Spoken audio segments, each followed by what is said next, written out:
समोर पहा गाईज, एवढा म्हणजे मोठे दिसताय. हनुमान जेवढे आपले ते रामायण मध्ये दाखवते ना तेवढे मोठे झाले आहेत. आणि समोर पाहू शकता तुम्ही, एवढी मोठी मूर्ती आपल्या समोर आहे. मधातून एंट्री आहे आणि साईड कडून पण जायचं आहे, जे एक्सलेटर काहीतरी लावले आहेत. पण इकडे डोंगर, इकडे आपला स्टॅच्यू ऑफ युनिटी दिसत आहे आणि बहुतच खतरनाक व्ह्यू दिसत आहे आपल्याला. तर मॅगी तर भरपूर वेळा खाल्लो ना मी, पण आजची लोकेशन आमची पहा. लोकेशन म्हणजे समोर आमच्या स्टॅच्यू ऑफ युनिटी, इकडे नर्मदा नदी आणि चारही साईडला डोंगर आहेत. तर लोकेशन किती भारी आहे पहा. आणि गरमागरम मॅगी पहा गाईस, हा व्ह्यू पहा, एवढा सुंदर दिसत आहे. म्हणजे चारही इकडून तिकडून फवारा चालू आहे पावसाचा. आणि फायनली आता आम्ही म्हणजे Sardar Vallabhbhai Patel Statue of Unity म्हणजे त्याच्या हार्टमध्ये पोहोचलो. तर पहा तुम्ही किती खतरनाक व्ह्यू दिसता इथून. पण थोडंसं आता कॅमेऱ्यात तुम्ही समजू शकता. तर हॅलो मित्रांनो, तुमचं स्वागत आहे माझ्या नव्या ब्लॉगमध्ये. तर आता आम्ही चाललो इथून आपल्या रूमवरून निघत आहोत आणि आज आम्ही पाहायला जाणार आहोत स्टॅच्यू ऑफ युनिटी, ही जगातली सर्वात मोठी मूर्ती आहे. तर पाहूया आज कसा होते, तर का होते, म्हणजे पहिल्यांदा एक्सपिरियन्स करणार आहोत मी त्याचा. तर तुम्हाला दाखवेन आणि माझी फिलिंग्स काय आहे ते दाखवेन. आणि आज म्हणजे कालच खुशीचा दिन होता, कारण तर आपल्याला भेटला आहे मेडिकलमध्ये ग्रीन कार्ड, तर त्याच्यामुळे तर आपली खुशी वाढली आहे. तर सर्वात आधी माझी रूम पहा, अशी रूम आहे. आता आता तयारी करून आम्ही लगेच आता निघून जाऊन, आता आपली 6ची काहीतरी ट्रेन आहे, आपण पोहोचून जाऊन 9 वाजतापर्यंत. तिकडून फिरल्यावर वापिस मग आपल्याला गावी पण जायचं आहे. हे पूर्ण जर्नी तुम्हाला दाखवणार आहे. तर फायनली आता आम्ही ट्रेनमध्ये बसलो ना, म्हणजे आता एकता नगरला निघालो, कारण तर आपल्याला पाहायचं स्टॅच्यू ऑफ युनिटी. आत्ताच आम्ही चिवडा खाल्लो, नाश्ता झाला आमचा. आता तर ट्रेनमध्ये वगैरे काही जास्त गर्दी नाही, म्हणजे गर्दीच नाही अजिबात. एकही लोक नाहीत. माहीत नाही ट्रेन म्हणजे नवीन चालू झाली त्या रोडला, काय झाली तर माहीत नाही. तर आता जात आहोत स्टॅच्यू ऑफ युनिटी पाहासाठी. तर प्रतापनगरवरून निघालो आता ट्रेन रेल्वे स्टेशन. आणि रेल्वे स्टेशन एवढा मोठा आहे की भयानकच मोठा दिसला. आणि आता निघून जाऊ आम्ही. तर 1-1.5 तास लागेलच. तर तुम्हाला दाखवतो पोहोचल्यावर कसा काय तर तिकडचा सीन. आणि बहुत जास्त एक्साइटमेंट होत आहे, जसा आम्ही प्लॅन केला होता तो सक्सेसफुल होत आहे आता.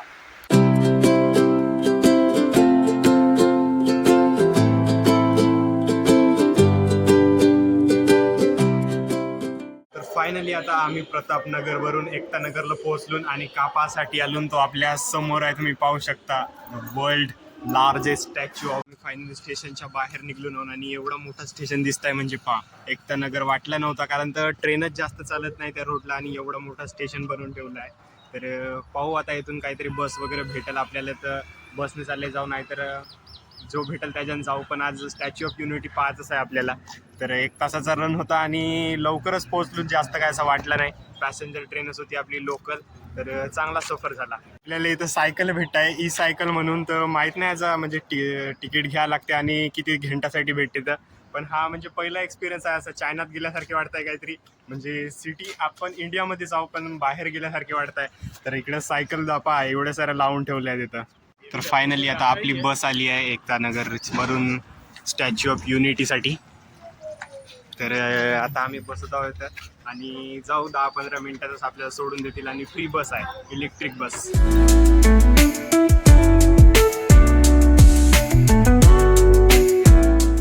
माझ्या समोर म्हणजे स्टॅच्यू ऑफ युनिटी आहे आणि विश्वास नव्हता आहे, म्हणजे आम्ही जसा प्लॅन थोडासा केला होता आणि तो आज फायनली सक्सेसफुल झाला आहे. तर एवढा म्हणजे एरिया सुंदर दिसत आहे आणि सगळंच काही एक नंबर. क्लीनलीनेस असं वाटतं आहे की जापान चायनामध्ये आल्यासारखे वाटतं, एवढी स्मार्ट सिटी झाल्यासारखे वाटत आहे. तर इकडं पूर्ण डोंगर आहे तसे. हे इलेक्ट्रिक बस तर पूर्ण फ्रीच आहे, तिथून जायचा कधी घरी जा म्हणजे स्टेशनपर्यंत, कधी इकडं वापिस या. आणि इकडं पूर्ण आपले दुकान आहेत, तुम्हाला जो काही खायचा असेल तो. तर आता आम्ही मॅगी ऑर्डर केली आहे, 2 प्लेट. आता मॅगी खाऊ, त्यानंतर आता वरती जाऊन पाहू आता कसं आहे. तर स्टॅच्यू ऑफ युनिटी किती मोठी आहे, तर जवळून पाहायला आपल्याला भेटेलच. मॅगी तर भरपूर वेळा खाल्लो ना मी, पण आजची लोकेशन आमची पहा. लोकेशन म्हणजे समोर आमच्या स्टॅच्यू ऑफ युनिटी, इकडे नर्मदा नदी आणि चारही साईडला डोंगर आहेत. तर लोकेशन किती भारी आहे पहा. आणि गरमागरम मॅगी त्याच्यात म्हणजे एक नंबर वाटत आहे. आणि हा आपला पहिला एक्सपिरियन्स आहे गुजरातमधला, तर चांगला वाटत आहे. तर तुम्ही याचं असेल तर तुम्ही पण येऊ शकता. चांगला आहे, फिरण्यालायक भरपूर काही आहेत गोष्टी, पण थोडासा वेळ काढून याल जास्त. आम्हाला आता वेळ नाही, आमची ट्रेन आहे 2 वाजता, तर निघायचं आहे आम्हाला लवकरच. तर पाहू लवकर फिरू आणि निघून जाऊ. मग आता आम्ही तिकीट काढली आणि तिकीट आपली विविंग गॅलरीवाली म्हणजे वरती जायची आहे. तर हृदयात जाऊन पाहू आता आपण कसं दिसते व्ह्यू. आणि एंट्री केलो आम्ही जस्ट इथून.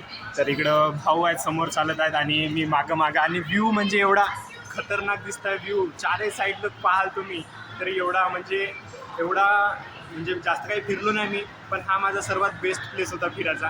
आणि भाऊ पण बहुत काही फिरून आहे भारत. तर भाऊला पण हा चांगली लोकेशन वाटली सर्वात जास्त. तर पाहू अजून वरतून कसा व्ह्यू दिसते आपल्याला. तर इथून जास्त आज गर्दी नाही दिसत आहे, पण आहेत भरपूर लोक आहेत. पहा गाईस, हा व्ह्यू पहा, एवढा सुंदर दिसत आहे. म्हणजे चारही इकडून तिकडून फवारा चालू आहे पावसाचा आणि म्हणजे पाणी चालू आहे आणि इथं स्टॅच्यू ऑफ युनिटी लिहिला आहे. एवढा म्हणजे सुंदर दिसत आहे का तुम्ही, म्हणजे पाहिल्याबरोबर तुमचं मन प्रसन्न होईल.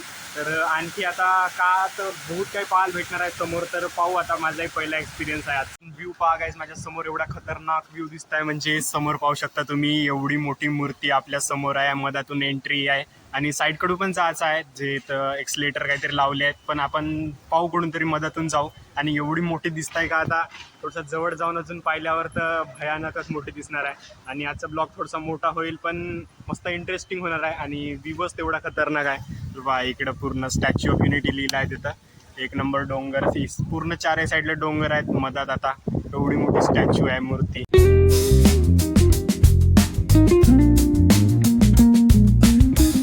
तर आता एक्सलेटरने जातो, कारण तर आपल्याला थोडासा लवकर जायचा होता. आपल्याला फिरून थोडंसं अजून दुसरा काहीतरी पाहायचं आहे.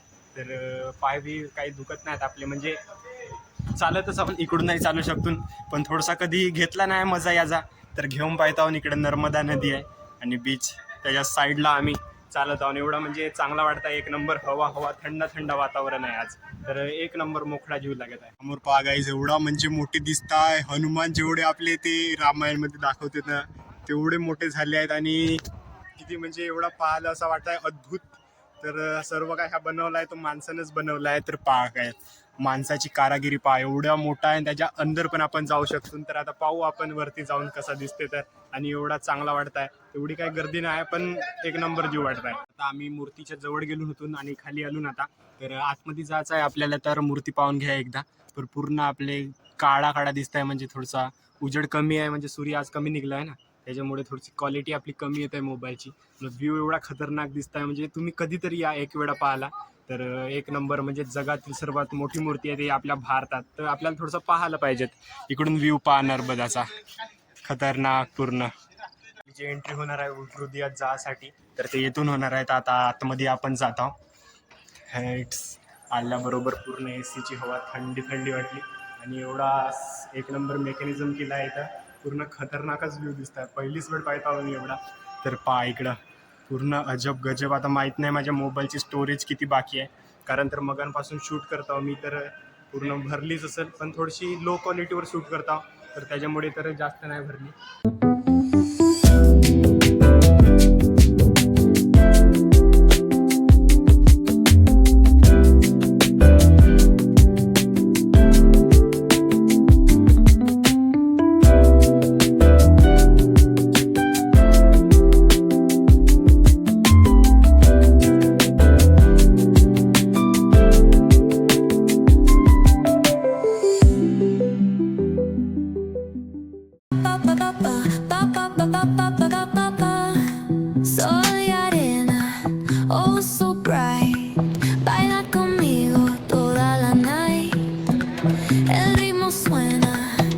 वरती जायसाठी रस्ता म्हणजे पाहायचं साऊन कुठून जायचं म्हणून, तर लिफ्टच नव्हती भेटत आपल्याला.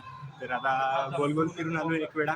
तर आता आणखी लिफ्ट कुठेतरी इथं दिसलीच, तर आता जाऊन आता वरती आणि पाहू कसा वाटते तर वरचा व्ह्यू. आता हा सर्व काहीतरी घुमून झाला असं आहे.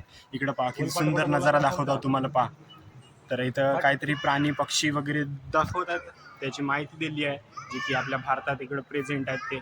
तर वरती जातो आता आम्ही. फायनली आता आम्ही म्हणजे Sardar Vallabhbhai Patel Statue of Unity म्हणजे त्याच्या हार्टमध्ये पोहोचलो. तर पहा तुम्ही किती खतरनाक व्ह्यू दिसता इथून. पण थोडंसं आता कॅमेऱ्यात तुम्ही समजू शकता, पण इथून व्ह्यू म्हणजे एवढा सुंदर दिसत आहे, तुम्ही हकीकतमध्ये येऊन पाहाल तर वा म्हणाल.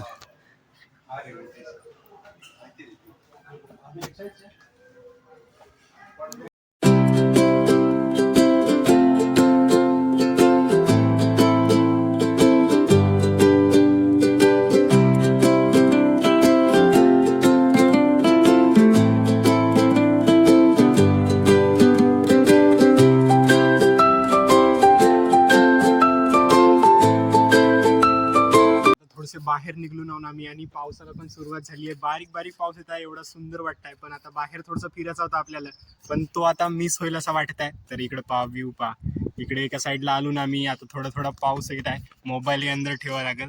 पहा एकदा वरती वरती गेलो होतून 20 सेकंद नाही लागले वरती जायला. 50 मजली झालं 20 सेकंदात वरती गेलो, 20 सेकंदात खाली. तर पाणी जोरात चालू झाला, आतमध्ये जातो ना आता आम्ही. एका साईडला आलो नव्हतो ना आम्ही. आता दूर येथून वरती थोडंसं एका मजल्यावर येथून पहा मूर्ती किती सुंदर दिसत आहे. तर आता आपला फिरून झाला आहे, पाऊस येत आहे थोडा थोडा आणि आम्ही बाहेर निघत आहोत. आता इकडून ते एक्सलेटरचं काम चालू आहे. डायरेक्ट तुम्ही आता पुढच्या वेळी याल तर इथपासून एंट्री गेटपासूनच तुम्हाला एक्सलेटर दिसून जाईल. पहा इकडं व्ह्यू पहा व्ह्यू.